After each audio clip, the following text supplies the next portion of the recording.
Hello and welcome back. This is me Ibtihar Ahmad, your language course instructor.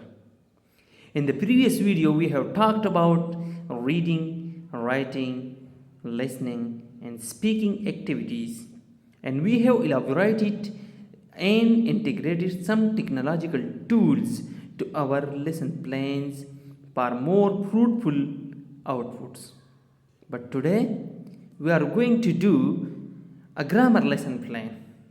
We are going to learn some grammar, some grammatical structures, some grammatical forms, some grammatical categories in reading one of the famous short story, The Nightingale in the Rose by Oscar Wilde. Before starting this lesson, you have to keep some objectives in your mind. After this lesson, you will be able to be actively engaged in reading. You will be able to identify different grammatical structures in the story. You will be able to identify different grammatical forms in different grammatical categories used in the original text of the story. Before starting the activity, you have to keep some instructions in your mind. You have to read the whole text of the story one time, at least one time. You have to pay attention to each and every grammatical structure used in the story. You have to pay attention and to identify what grammatical forms are used in the story. Apart from that, you have to identify different grammatical categories, different grammatical words in the story. Before starting the activity, let's divide the whole class into groups for the purpose of guided practice activity. In guided practice activity, each class will be divided into similar groups, and all of you will be a part of that groups. In the group, there will be a leader or representative member. The reader or representative member will read the story and will instruct you people to do according to the given instructions by the instructor. The leader or the representative will read the story, and you have to note, you have to underline different grammatical structures, different grammatical forms, and different grammatical categories of the same word.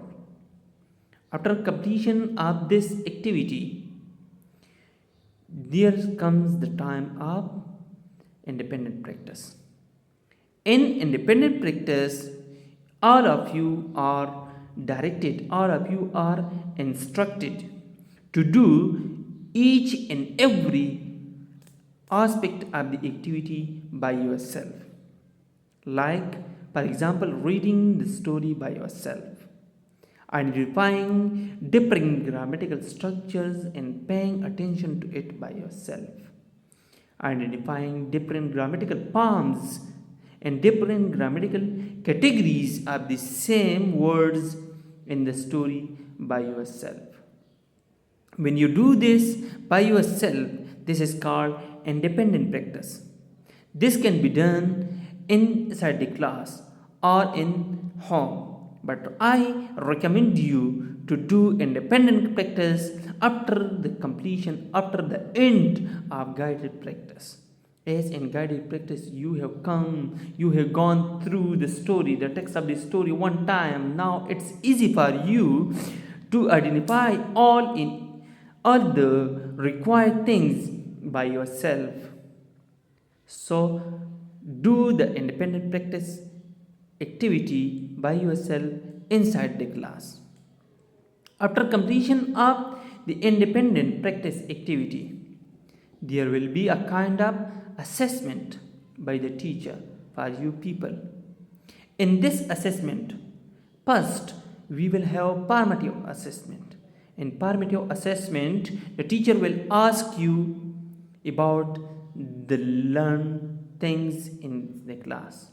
For example, the teacher may ask you how many grammatical categories are there in this story. How many types of grammatical structures used in this text of the story, and how many forms of the same words are used in the story. You have to identify all of them. Or he may give you a multiple choice questions. You have to choose one of them, the correct one. Or he may give you the blank sheet or the fill in the blanks. After the formative assessment, there will be a final assessment. In the final assessment, we will check you, the teacher will check you finally. In the scores you have got in the final assessment will be added in your final scores of the course. Thank you so much. Start the activity.